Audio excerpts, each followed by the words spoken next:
जय श्री गणेश। संकष्टी गणेश चतुर्थी व्रत करने से घर परिवार में आ रही विपदाएं दूर होती हैं।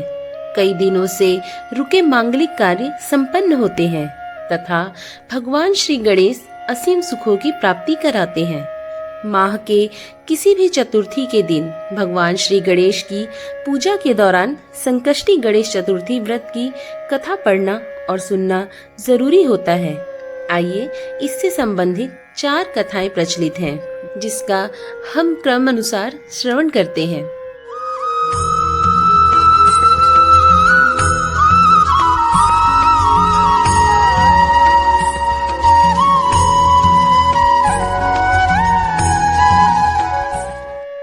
हरे कृष्णा। पौराणिक एवं प्रचलित श्री गणेश कथा के अनुसार एक बार देवता कई विपदाओं से घिरे थे। तब वह मदद मांगने भगवान शिव के पास आए। उस समय शिव के साथ कार्तिकेय तथा गणेश जी भी बैठे थे। देवताओं की बातें सुनकर शिव जी ने कार्तिकेय व गणेश जी से पूछा कि तुम में से कौन देवताओं के कष्टों का निवारण कर सकता है। तब कार्तिकेय व गणेश जी दोनों ने ही स्वयं को इस कार्य के लिए सक्षम बताया। इस पर भगवान शिव ने दोनों की परीक्षा लेते हुए कहा कि तुम दोनों में से जो सबसे पहले पृथ्वी की परिक्रमा करके आएगा वही देवताओं की मदद करने जाएगा। भगवान शिव के मुख से यह वचन सुनते ही कार्तिकेय अपने वाहन मोर पर बैठकर पृथ्वी की परिक्रमा के लिए निकल गए। परंतु गणेश जी सोच में पड़ गए कि वह चूहे के ऊपर बैठकर सारी पृथ्वी की परिक्रमा करेंगे तो इस कार्य में उन्हें बहुत समय लग जाएगा। तभी उन्हें एक उपाय सूझा।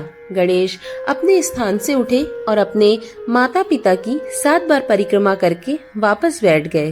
परिक्रमा करके लौटने पर कार्तिकेय स्वयं को विजेता बताने लगे।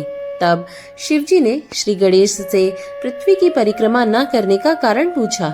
तब गणेश ने कहा, माता पिता के चरणों में ही समस्त लोक है। यह सुनकर भगवान शिव ने गणेश जी को देवताओं के संकट दूर करने की आज्ञा दी। इस प्रकार भगवान शिव ने गणेश जी को आशीर्वाद दिया कि चतुर्थी के दिन जो तुम्हारा पूजन करेगा और रात्रि में चंद्रमा को अर्घ देगा, उसके तीनों ताप यानी दैहिक, दैविक और भौतिक दूर हो जाएंगे। इस व्रत को करने से व्रतधारी के सभी तरह के दुख दूर होंगे और उसे जीवन के भौतिक सुखों की प्राप्ति होगी। चारों तरफ से मनुष्यों की सुख समृद्धि बढ़ेगी। पुत्र पौत्र आदि धन ऐश्वर्य की कमी नहीं रहेगी। आइए अब दूसरी कथा का श्रवण करते हैं। एक समय की बात है, राजा हरिश्चंद्र के राज्य में एक कुम्हार था। वह मिट्टी के बर्तन बनाता, लेकिन वे कच्चे रह जाते। एक पुजारी की सलाह पर उसने इस समस्या को दूर करने के लिए एक छोटे बच्चे को मिट्टी के बर्तनों के साथ आग में डाल दिया। उस दिन संकष्टी चतुर्थी का दिन था। उस बच्चे की माँ अपने बेटे के लिए परेशान थी। उसने गणेश जी से बेटे की कुशलता की प्रार्थना की। दूसरे दिन जब कुम्हार ने सुबह उठकर देखा तो आग में उसके बर्तन तो पक गए थे, लेकिन बच्चे का बाल भी बांका नहीं हुआ था। वह डर गया और राजा के दरबार में जाकर सारी घटना बताई। इसके बाद राजा ने उस बच्चे और उसकी माँ को बुलवाया तो माँ ने सभी तरह के विघ्नों को दूर करने वाली संकष्टी चतुर्थी का वर्णन किया। इस घटना के बाद से महिलाएं संतान और परिवार के सौभाग्य के लिए संकट चौथ का व्रत करने लगी। तीसरी कथा। एक समय की बात है कि विष्णु भगवान का विवाह लक्ष्मी जी के साथ निश्चित हो गया। विवाह की तैयारी होने लगी। सभी देवताओं को निमंत्रण भेजे गए, परंतु गणेश जी को निमंत्रण नहीं गया। कारण जो भी रहा हो, अब भगवान विष्णु की बारात का समय आ गया। सभी देवता अपनी पत्नियों के साथ विवाह समारोह में आए। उन सब ने देखा कि गणेश कहीं दिखाई नहीं दे रहे। तब वे आपस में चर्चा करने लगे कि क्या गणेश जी को न्योता नहीं भेजा गया या स्वयं गणेश जी ही नहीं आए। सभी को इस बात पर बड़ा आश्चर्य होने लगा। तभी सबने विचार किया कि विष्णु भगवान से ही इसका कारण पूछा जाए। विष्णु भगवान से पूछने पर उन्होंने कहा कि हमने गणेश जी के पिता भोलेनाथ महादेव को न्योता भेजा है। यदि गणेश जी अपने पिता के साथ आना चाहते हैं तो आ सकते हैं। अलग से न्योता देने की कोई आवश्यकता नहीं थी। दूसरी बात यह है कि उनको 1.25 मन मूंग, 1.25 मन चावल, 1.25 मन घी और 1.25 मन लड्डू का भोजन दिन भर में चाहिए। यदि गणेश जी नहीं आएंगे तो कोई बात नहीं, दूसरे के घर जाकर इतना सारा खाना पीना अच्छा नहीं लगता। इतनी वार्ता कर ही रहे थे कि किसी एक ने सुझाव दिया, यदि गणेश जी आ भी जाएं तो उनको द्वारपाल बनाकर बैठा देंगे कि आप घर की याद रखना। आप तो चूहे पे बैठकर धीरे धीरे चलोगे तो बारात से बहुत पीछे रह जाओगे। यह सुझाव भी सबको पसंद आया तो विष्णु भगवान ने भी अपनी सहमति दे दी। होना क्या था कि इतने में गणेश जी वहां आ पहुंचे और उन्हें समझा बुझाकर घर की रखवाली करने बैठा दिया गया। बारात चल दी तब नारद जी ने देखा कि गणेश जी तो दरवाजे पर ही बैठे हुए हैं, तो वे गणेश जी के पास पहुंचे और रुकने का कारण पूछा। गणेश जी कहने लगे कि विष्णु भगवान ने मेरा बहुत अपमान किया है। नारद जी ने कहा कि आप अपनी मूषक सेना को आगे भेज दें तो वह रास्ता खोद देगी, जिससे उनके वाहन धरती में धंस जाएंगे। तब आपको सम्मान पूर्वक बुलाना पड़ेगा। अब तो गणेश जी ने अपनी मूषक सेना जल्दी से आगे भेज दी और सेना ने जमीन पोली कर दी। जब बारात वहां से निकली तो रथों के पहिए धरती में धंस गए। लाख कोशिश करे परंतु पहिए नहीं निकले। सभी ने अपने अपने उपाय किए परंतु पहिए निकले ही नहीं, बल्कि जगह जगह से टूट गए। किसी को समझ में नहीं आ रहा था कि अब क्या किया जाए।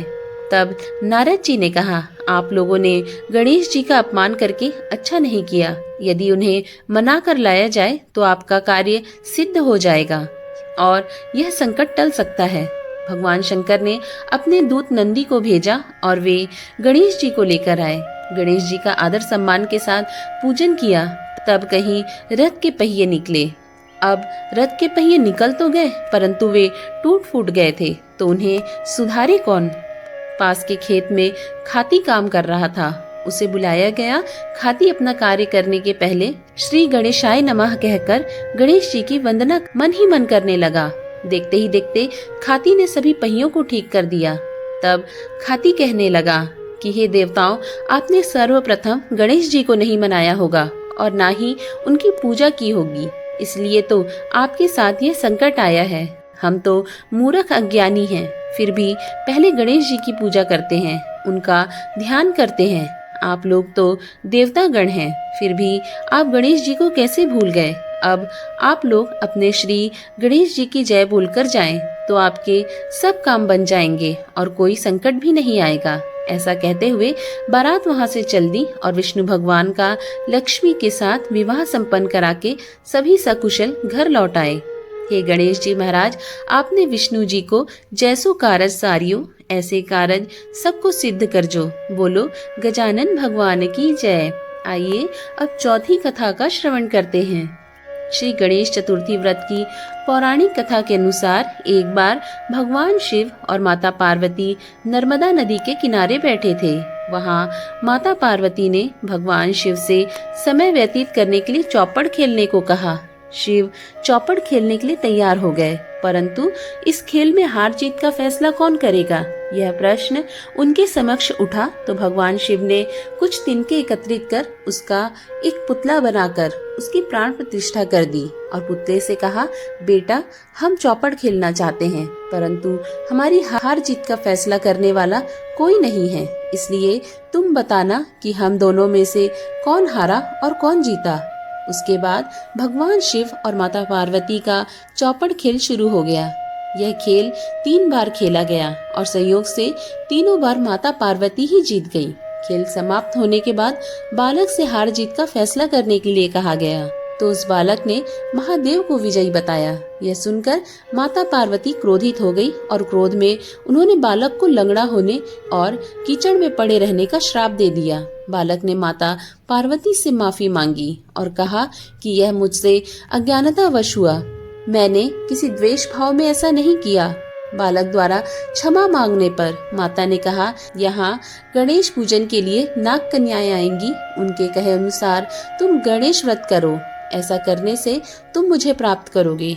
यह कहकर माता पार्वती शिव के साथ कैलाश पर्वत पर चली गई। 1 वर्ष के बाद उस स्थान पर नाग कन्याएं आईं। तब नाग कन्याओं से श्री गणेश के व्रत की विधि मालूम करने पर उस बालक ने 21 दिन लगातार गणेश जी का व्रत किया। उसकी श्रद्धा से गणेश जी प्रसन्न हुए। उन्होंने बालक को मनोवांछित फल मांगने के लिए कहा। उस पर उस बालक ने कहा, हे विनायक, मुझ में इतनी शक्ति दीजिए कि मैं अपने पैरों से चलकर अपने माता पिता के साथ कैलाश पर्वत पर पहुंच सकूं और वे यह देख प्रसन्न हों। तो दोस्तों, गणपति जी की ये कथाएं आपको कैसी लगी, हमें नीचे बने कमेंट बॉक्स में जरूर बताइएगा। साथ ही अगर आपको ये कथा अच्छी लगी हो तो लाइक जरूर करिएगा। साथ ही अगर चैनल पर पहली बार आए हैं तो चैनल को जरूर सब्सक्राइब करिएगा। साथ में नोटिफिकेशन बेल ऑन कर लीजिए, जिससे मेरे आने वाली वीडियो की जानकारी आपको सहज ही प्राप्त हो सके। हम मिलेंगे ऐसी सुंदर कथाओं के साथ। तब तक के लिए राधे राधे, जय श्री गणेश।